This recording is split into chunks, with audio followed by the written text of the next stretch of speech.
Before we get into the video, could everyone please subscribe to my Endless Diary Tales channel? Thank you so much. At my wedding, my fiancé's ex-girlfriend played intimate photos of them on a big screen. The guests were shocked, and I confronted her angrily, but he said, "Vivian is just being immature. Do you really need to be so mad?" I couldn't believe it. His ex ruined my wedding, and I couldn't even be angry with his tolerance. His ex-girlfriend even laid hands on me directly, saying, "You mute girl, do you dare to marry Felix? Fine, I won't marry, but you two won't have a good time either." At my wedding, the rolling big screen suddenly played photos of my husband and his ex-girlfriend. Although the host noticed it quickly, all the guests saw it. I stood on the stage and looked at Bella sitting at the table. She was dressed in a white dress just like a bride. I was so angry that I went straight over and slapped her. Felix saw this and pushed me hard, saying, "Vivian, she's just being immature. Do you really need to be so mad?" I almost fell over and couldn't believe it looking at Felix. Bella covered her face where I slapped her, tears in her eyes. "Felix, I wish you happiness. I'll live on even without you." Tears ran down her face like cherry blossoms as Bella ran away sadly. Felix instinctively wanted to chase after her. "Felix!" I called to him, my voice already breaking. The wedding had just begun, and he wanted to leave me in front of everyone. Felix paused briefly, realizing the situation at the moment, but hesitated for only a moment, turned back to me and said, "The wedding will be delayed for half an hour. I'll be back soon." I watched in shock as he walked away. My parents came over to comfort me, asking me to wait patiently, but I had a hunch that Felix wouldn't be back within half an hour. Indeed, an hour passed, and he was still nowhere to be seen. I became the laughingstock. "Sorry everyone, today's wedding has been changed to a birthday party. It's my 25th birthday today. Welcome everyone to enjoy the cake. I'll return the gifts later. I hope you all have a pleasant time." I tried my best to save face for both families. After sending off the guests, Felix's mother left without saying a word. My parents were furious. I could only comfort them in turn. After sending them back to the hotel, I was completely exhausted and couldn't help but call Felix. It took 6 tries before he picked up the video call, and when the camera turned on, Bella was there. "Felix, you must come back soon. The wedding is surely a mess and Bella will be angry," I said. She sneered. "She is really sucking up to you." My heart ached, not wanting to hear them talk anymore. I quickly ended the call. Half an hour later, Felix called back, but I didn't answer. That night, I slept with my parents in the hotel. After midnight, Felix called me countless times, but I just put the phone on silent. The next day, my parents looked at me with worry. I tried to smile at them. "Mom and Dad, you should go back first. I'll take care of myself." My mother felt sorry for me. "You've been dating him for 3 years. You even have the marriage certificate." Her tone was filled with, I hugged her mom. "I'm sorry about the wedding. I will divorce Felix." My parents, who lived overseas due to work, came back specifically for my wedding. Instead, they saw their daughter become a joke. They were both open-minded and saw how Felix hurt me, so they supported my decision. However, they were afraid I would be sad and wanted to stay with me. It took some effort to persuade them to return. My parents loved me dearly, and there was no reason for me to show them my pain, letting them suffer with me. When we returned home from the airport, Felix was waiting for me. His hair was wet, and he was wearing a suit, looking like he had just showered and changed clothes. "Bella, this is for you." He handed me a box containing a sapphire necklace. I silently looked at him. Many times before, when he made me angry, he would give me jewelry, like slapping me and then giving me a sweet. I used to like it and let him coax me, but everything changed since last night. "It's too valuable, I can't accept it," I said. Felix smiled dismissively. "We are already married. What's mine is yours. Why can't you accept it?" I stared straight at him. He finally relented. "I'm sorry, my wife. I was wrong last night. You know I've been with her for 6 years. She couldn't accept our marriage all of a sudden. I was afraid she couldn't handle it. So what, you just abandoned me?" I questioned. Felix frowned impatiently. "I've explained it to you. What else do you want?" My heart dropped to the bottom of the valley. "I need an apology." "What? Yesterday's big screen? Bella must have set it up to embarrass me on purpose. I'm sure she provided the photos too. She hurt me. Shouldn't she apologize to me? Felix looked unhappy. Vivian, don't be overdramatic. I told you Bella just doesn't know any better. My heart shattered, hearing the sound of my heart breaking. There's some trouble in the company, so I can't go on a honeymoon with you today. Let's talk about it later. Felix straightened his suit and walked out the door. I didn't even have a chance to talk to him about divorce. Felix was my senior in college. We met through a mutual introduction by the school leadership at an alumni exchange event 3 years ago, and he actively pursued me. At that time, I thought he was mature and considerate, so it was a natural progression for us to be together. Later, as I casually browsed through the school forum, I found out that Felix and Bella used to be a high-profile couple in school. They had been a couple since freshman year until their breakup 2 years after college graduation, due to personality differences. 6 years was indeed a long time, but this couldn't be an excuse for Felix to leave in the midst of the wedding. As I came to my senses, I absent-mindedly called Bob, Felix's assistant. Is there something going on at the company? Bob seemed puzzled. No, Felix has arranged everything in advance to go on a honeymoon with you. Okay, I see. Thank you for your hard work. I packed my things and moved back to my own place after sorting out my emotions. I went back to school to work on modeling projects. I turned off my phone during this time. When I finished work that evening, Felix appeared at my doorstep. As soon as we met, his face was full of impatience. Vivian, can you please stop making a scene? I looked at him calmly and suggested he should take the divorce certificate. Felix seemed to find it funny and asked if a foreigner or a disabled person like me could really have a better life without him. He noticed the cochlear implant behind my ear, which I used to hear since I lost my hearing due to fever when I was 6. Knowing my condition since we first met, Felix used to praise me for being brave and sunny. But now he was using my weakness against me, which deeply disappointed me. Despite my sincerity in stating I wasn't throwing a temper tantrum, Felix remained confident, insisting I come back to him as if it was just a minor squabble, even promising to redo the wedding for me. His tone sounded condescending, as if I were climbing up to him from a lowly position. I told him the truth and I was genuine, but he didn't believe me, mocking my lifestyle choices. Felix asked if my clothes were bought from a supermarket, pointing out how I never wore branded clothes, even during our 3-year relationship, or carried anything but canvas bags. He even mentioned my parents' simple outfits at the wedding, making assumptions based on my economic background and physical disability, implying that my desire for divorce was just a tantrum. It made me laugh at the absurdity of his words. Moving from China back to my home country at a young age, where people valued comfort over brand names, I never cared much for designer labels. As for bags, I genuinely favored practical canvas bags for their simplicity and eco-friendliness. I never thought Felix would elevate my life choices to represent my entire upbringing. It was almost laughable. Who says you have to be flashy just because you have money? I'll be at the office tomorrow at 9 waiting for you. We'll go to the civil affairs office together.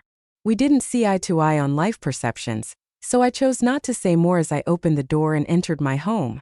Justice. Felix tried to follow me inside. I quickly slammed the door shut, accidentally hitting his nose.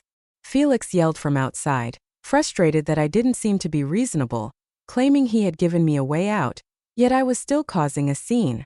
Leaning against the door, I listened calmly as his desperate words echoed outside. Just a month ago, we were planning our honeymoon destination, hovering over a map, and now things had taken such an ugly turn.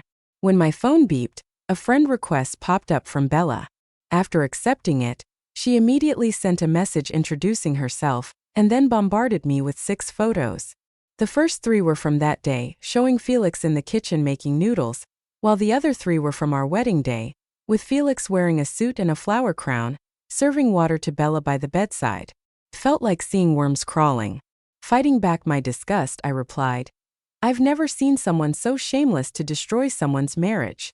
Bella sent a cute emoji in response, mentioning that Felix didn't blame me, claiming that I loved him so much and was so good at pleasing him. She asked if I really couldn't live without him. I curtly replied, "Our relationship is none of your business." Bella then triumphantly sent another message, boasting that she could call him with just one phone call. Right on cue, Felix's phone rang outside.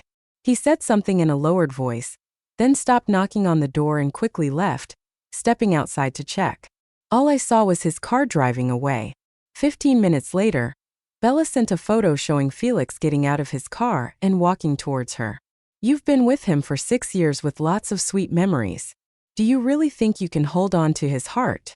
Following that, Vivian posted a moment on her social platform saying, after 6 years of separation, the heart still flutters. The image featured a sapphire necklace, the same one Felix had given me before, which I had left on the coffee table when I left. A wave of nausea hit me unexpectedly, leading me to block both Vivian and Felix on my phone. The next day, I went to Felix's company to find him. The receptionist must have heard about the wedding incident. Her eyes filled with pity as she looked at me, but I remained unfazed. Colin and Felix went unanswered, so I asked Bob to tell him I was waiting for him in the lobby. 2 hours later, Felix lazily made his way down. Upon seeing me, his impatience was evident as he commented, Bella, being so dramatic will only make it worse for yourself. With a no-nonsense attitude, I told him, let's get a divorce. I don't want to talk more with you. Many employees passed by, overhearing my declaration, perhaps feeling embarrassed. Felix agreed to the divorce. I had driven there, so I personally took him to the civil affairs office. The atmosphere in the car was tense, and I didn't spare him a glance throughout the journey. Eventually realizing my seriousness, Felix's tone softened as he pleaded, wife, I know I was wrong. Give me another chance, please. He reached for my hand, but I avoided his touch. With a pair of deep, affectionate phoenix eyes now looking crestfallen, he had been the center of my future for the past 3 years, yet he had managed to hurt me deeply. Intentionally avoiding his gaze, I ignored him. At a red light, his phone suddenly rang, and upon answering, I could hear Vivian's voice on the other end. His expression tightened as he subconsciously looked at me. At that moment, a car suddenly rear-ended us from behind. Thankfully, it was just a minor jolt. 2 burly men stepped out from the rear car, glaring at us as they approached. Felix got out of the car, and instead of handling the situation with the other driver, he told me, Vivian slipped at home. I need to go check on her. You deal with the other driver, then drive back on your own. He tried to comfort me with a quiche, but I coldly turned my head away. He paused for a moment, gave me an annoyed look, and then hurriedly ran towards the bus that was about to leave at the roadside. In the scorching summer, my heart turned cold. The driver from behind, seeing that I was the only woman there, brazenly demanded 50,000 yuan from me right off the bat. Even though they were the ones who crashed into me and my car was perfectly fine, their car's headlights were damaged and the bumper was hanging loose. I was furious at their aggressive and unreasonable behavior, and insisted on calling the police. Suddenly, a bald man took a large wrench from under a car seat and unexpectedly swung it at me. I swiftly dodged backwards, only to be forcefully pushed down by another burly man who got off the same car. I fell to the ground unprepared, feeling a sharp pain in my abdomen and a warm flow trickling down my leg. At the same time, the wrench struck my back. The intense dull pain mixed with the twisting pain in my abdomen made my consciousness blur. Seeing me laying on the ground bleeding, the responsible party, fearing the consequences, drove away in a panic. A kind-hearted passerby called 120 and reported the incident to the police. In the hospital, I was informed of a threatened miscarriage. The condition of the fetus was critical. If I wanted to keep the baby, I needed to be hospitalized immediately to protect the pregnancy. If not, I would have to undergo surgery to ensure a swift recovery. Please arrange the surgery for me, doctor.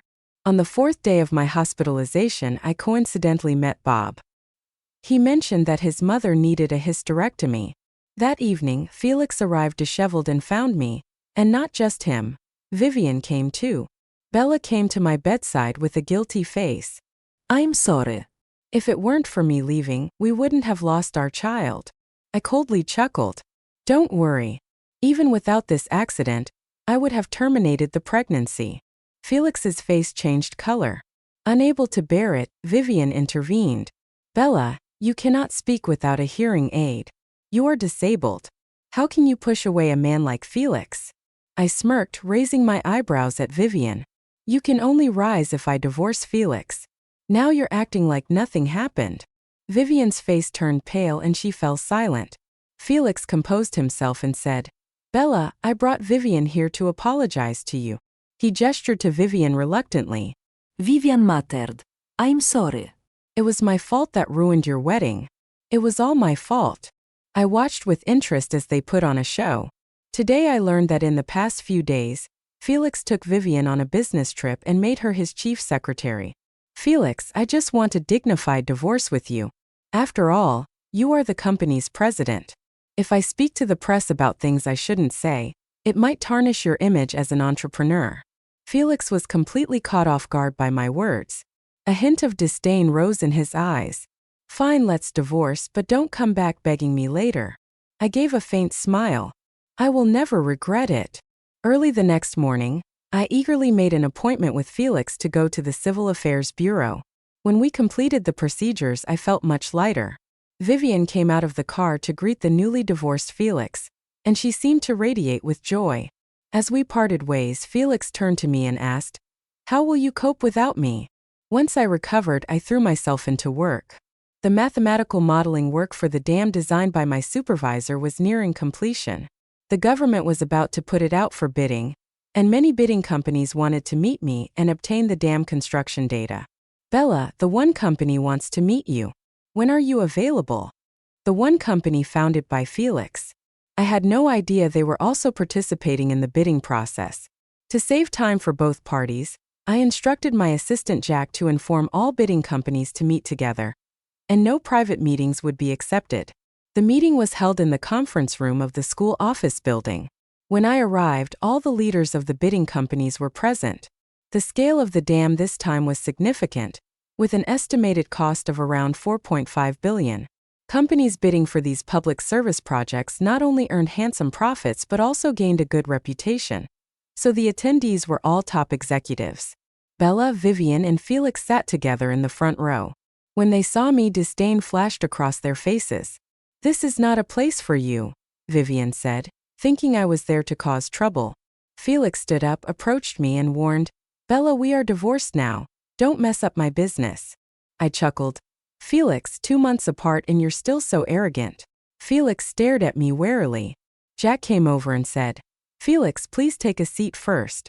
Bella will explain everything. No private meetings will be accepted. Felix was puzzled. Jack introduced me to everyone. Hello everyone. This is my PhD advisor Bella. She is the chief engineer in charge of the mathematical modeling for this dam project, and she will share the relevant data with you all. Felix and Vivian's expressions changed instantly as they stared at me in shock. I walked to the podium and began to explain the data. When the meeting ended, Felix rushed over to me. You're the chief modeling engineer? How old are you? I calmly asked back, Felix, don't you know there's such a thing as a prodigy? My father is a renowned figure in the field of mathematics, and my mother has a great reputation in the construction industry. Influenced by them from a young age, I have had a passion for math. I skipped grades to obtain my PhD. After graduating in China, I followed my parents' advice to return to the country to work as a doctoral supervisor in a university, while taking on some mathematical modeling work. Perhaps my lifelong passion for mathematics made Felix my first love. With no experience in love, I failed to notice Felix's various neglects in our relationship. He never inquired about my family background, never cared about my work, and never involved me in his social life. Looking back now, the sweetness was actually paired with indifference. Fortunately, I have nothing to do with him anymore. I turned and walked away from behind Vivian. Question, she must be faking it, isn't she? Only 25, she's several years younger than us. Who is she trying to fool? To celebrate the successful completion of my work, the school leaders hosted a dinner party. In the evening, coincidentally, I ran into Felix. He was dressed sharply, escorting a group of elite people. When he saw the school leaders, he came to our table to say hello. He looked surprised to see me there. The school leader who had introduced me to Felix before happened to be present as well. As Felix sat down at the table, the school leader started chatting. Felix, I know Bella is a talented young lady. I introduced her to you with high hopes. You two have been dating for 3 years, and I was happy to see things working out, But I never expected you to be confused at the wedding. Do you know that she is actually a PhD lecturer hired by the school at a high salary? Felix looked bewildered. She is so young. I always thought she was just an exchange student. The school leader frowned. Who said she was an exchange student? She is a mathematical modeling expert, has developed multiple projects, holds several patents, which can support her for several lifetimes, and both her parents are renowned professors. Felix's face was full of disbelief. I, on the other hand, felt self-deprecating as Felix seemed to think I had shortcomings and must be academically mediocre due to my plain dressing style, assuming I was a poor exchange student teacher. Felix and I are no longer together. Let's not talk about the past, I said at the end of the gathering. Felix insisted on driving me home. Politely, I declined and hailed a taxi instead. However, upon reaching home, I found Felix had arrived before me and was standing at my doorstep. "Honey," he greeted me as if forgetting that we were divorced. I looked at him calmly, mocking him with a slight smile. "Felix, we are divorced." Felix tried to hold my hand, but I dodged it like avoiding germs. "Honey, I regret it. I can't seem to get over you in these 2 months. Can we get back together? I found it amusing when we divorced." He said I would regret it, but now it seems he's the one regretting it. Whether his feelings were genuine or he had ulterior motives, I couldn't tell anymore, and I didn't care to find out. I had no intention of turning back. I firmly refused him. In the following days, Felix kept appearing in my life. When I was in the laboratory conducting experiments, he would wait outside with a bouquet of flowers.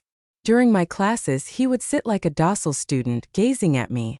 He even showed up in front of my house in the morning with breakfast. I found his persistent presence annoying. When Felix showed up in front of me again, I confronted him directly. "I won't interfere in the bidding process. It's all up to the strength of the one company." Felix's expression faltered. "Bella, truly regret it, and it has nothing to do with the bidding." After a brief silence, I looked up, my gaze calm but resolute. "But I don't love you anymore." Felix's eyes dimmed, and he didn't come to see me that day. However, that night I received an unfamiliar call. Vivian was crying over the phone, asking me to pick up Felix from the bar and take him home. I found it strange and hung up directly. The next day, Vivian came to the school to find me. She pressured me, insinuating that I could easily influence the bidding process through my connections, and suggested that I should help Felix due to the love we once shared. Feeling helpless, I left as it was time for my class. Vivian, in a desperate move, warned me that I would regret not helping. I stopped in my tracks, turned back to look at Vivian, and seeing the resentment in her pretty face, I smiled. Since they were determined to make my life difficult, I decided to strike first. Before I entered the classroom, I posted the conversations Vivian sent me online, along with her and Felix's photos. By acting swiftly, I not only debunked the rumors she spread but also exposed her and Felix. With this incident, the chances of their participation in the bidding process seemed faint. Soon, the school was set to celebrate its anniversary. I followed Jack's advice and bought some nice clothes at the mall. On the day of the celebration, I wore a formal white evening dress and joined my fellow alumni for a joyous time. A figure approached me, and Felix's eyes settled deeply on me. "Bella, you look beautiful," he complimented me. I raised an eyebrow in response. I knew I wasn't bad looking, just that I didn't put much thought into grooming or makeup. Felix's expression softened a bit as he explained that the rumors were spread by Vivian without his knowledge. I shrugged indifferently, saying, "Doesn't matter. I still got back at you guys." Vivian had posted on the school forum claiming that I abandoned my fiancé of 3 years after achieving success, exploiting him and spending his money all along. In return, I exposed her involvement in ruining my wedding and Felix's affair. Jack also posted my achievements to prove that I was successful before meeting Felix and had millions in savings. I had evidence, including photos of them staying in a hotel with the dates coinciding with my hospitalization for a miscarriage. This move silenced the toxic duo. Felix looked regretful, asking if we could still go back. I pretended to be surprised, recalling how he claimed to be deeply in love with Vivian for 6 years. "You regret it, Felix? Can you give me another chance?" He is a young man with deep and powerful eyes, his bright features still retaining a touch of childishness. "Bella!" he shouted excitedly. The school leaders looked at each other and asked me, "Bella, do you know David?" I smiled at David. We actually met when we were in our teens. My parents thought the math progress in my current school was slow, so they sent me to a tutoring class.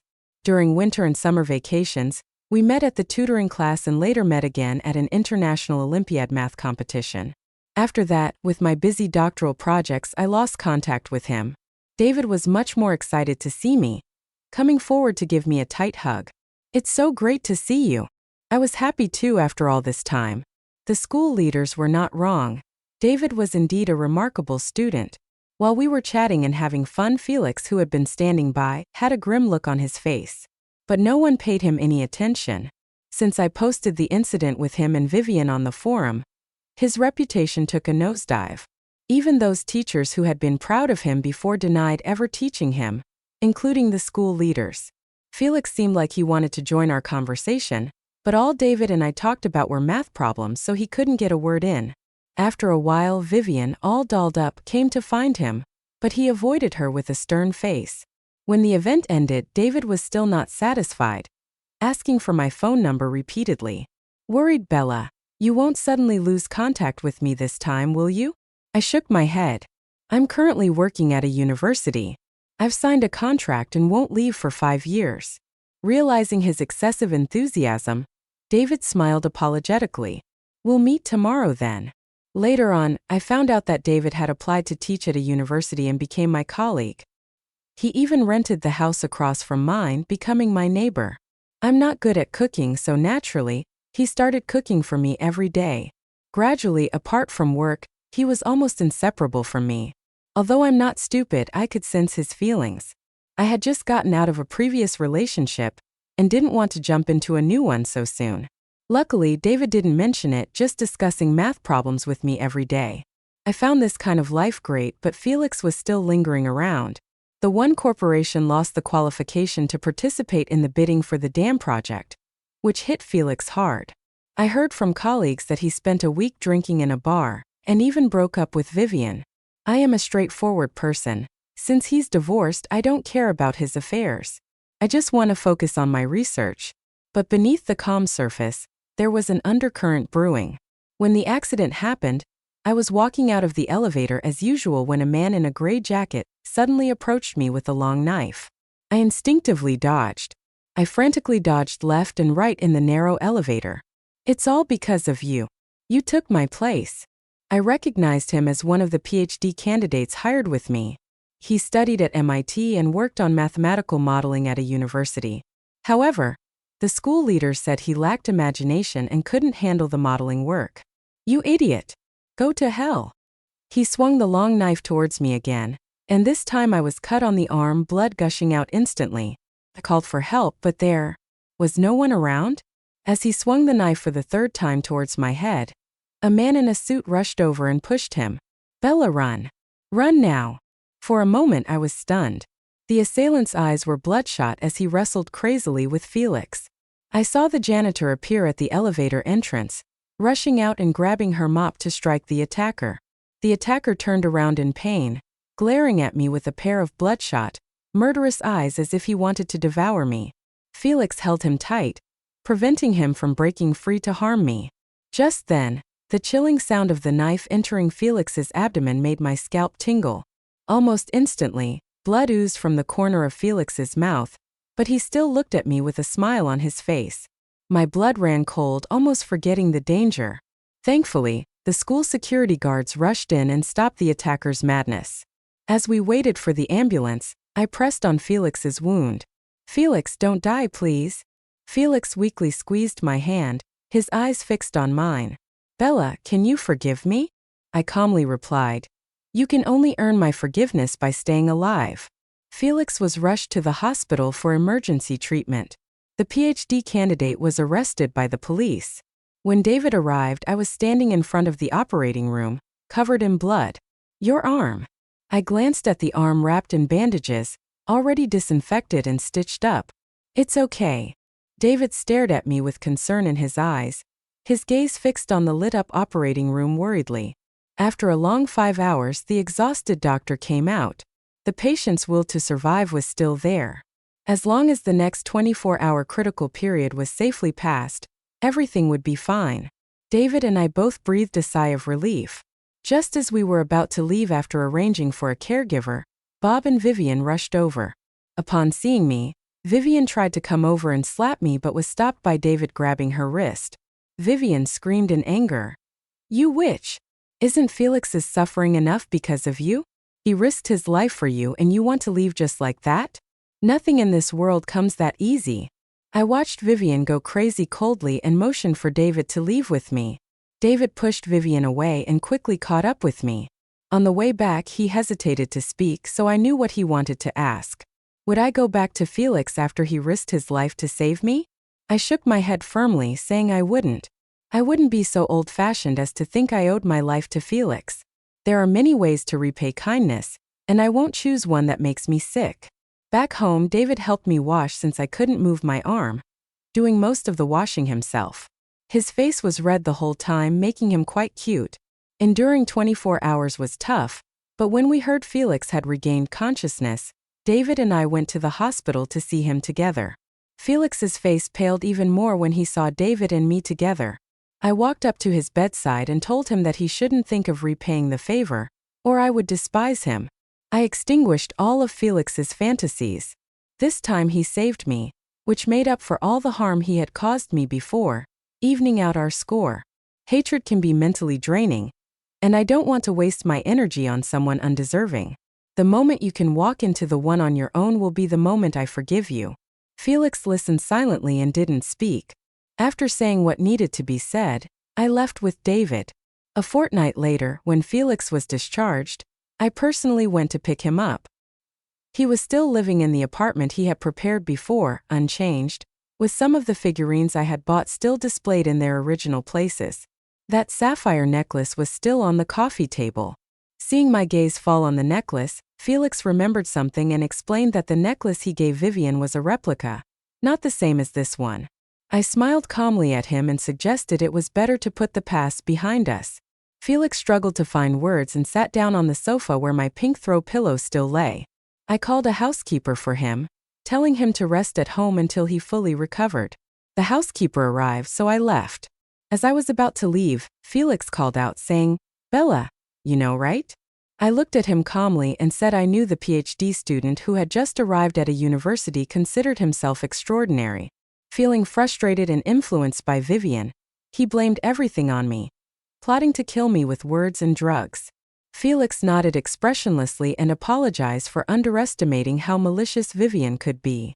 Saying sorry after a brief silence in a pained tone, he admitted that the danger I faced was a result of his lingering attachment to Vivian, causing her to hate me so much. It was my dangerous liaison that brought us to this point. With that, he bowed his head. "I'm sorry, Bella." I glanced out the door and saw it was raining. David stood outside holding an umbrella, waiting for me in the pouring rain.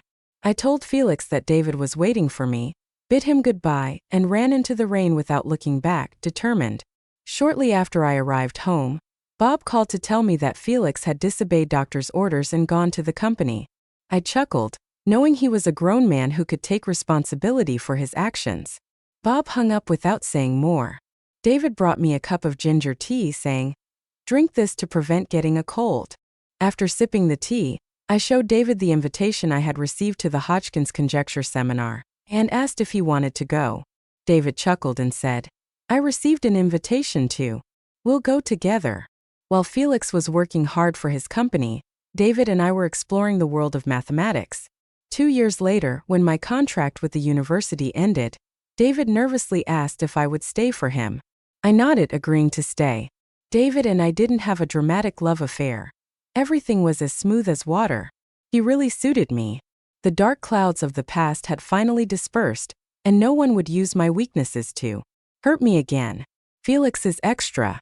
When I first saw Bella, she seemed like an otherworldly fairy with clean features and innocent eyes. Who wouldn't want to have a romantic relationship with such a pure girl? I started pursuing her passionately, feeling that she was experiencing love for the first time, showing all her joy on her face. She pursued a relationship with me, aiming for marriage. After we got married, I unknowingly became more unrestrained. It was at the wedding that I made a wrong choice. I thought her naive and gentle nature meant she would silently wait for me at home when I returned, and her attitude changed. I still didn't worry too much. I thought she would stay put at home. Immediately, I even thought her mention of divorce was just a tantrum. So when Vivian called, I left Bella alone to deal with the consequences. Vivian wasn't lying. She had slipped in the shower at home. When I found her, she was still lying there, unable to move with bruised legs. I carried her to bed, and she tried to embrace me, but I pushed her away. Rationally, she looked at me with a wistful expression, asking, "Felix, do you not love me anymore?" I coldly replied, "I stopped loving you the moment you broke up with me." Vivian cried with sorrow. I come from a humble background. My father is a vegetable vendor, and my mother is just a regular housewife. I've achieved everything on my own through hard work. During the early days of my entrepreneurship, Vivian saw me struggling without any money, living in a basement and eating plain buns with pickled vegetables.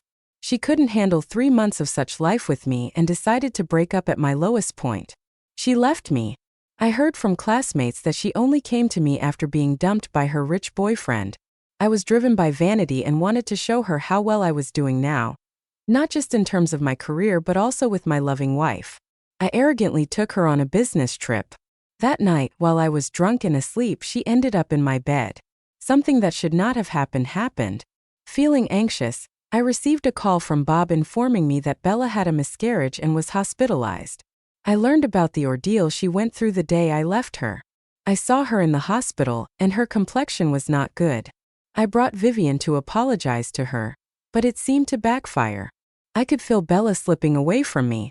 After the divorce, the school leader told me about her excellence, making me realize my shallowness and arrogance.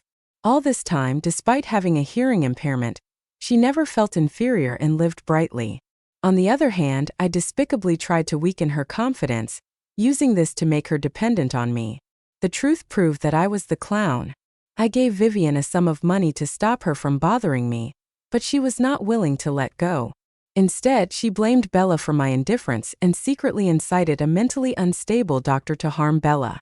Fortunately, I saved her life. Bella said that the moment she forgave me would be.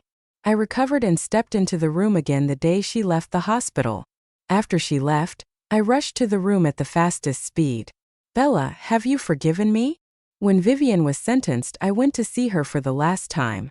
Bella was with David and they were a perfect match. Vivian paused for a moment, then burst into uncontrollable laughter, saying, "Good, so good. If I can't be happy, neither can you." I looked at her coldly. "You are twisted. Spend the rest of your life in prison and face the consequences." Vivian's face twisted in anger, and she cursed me out.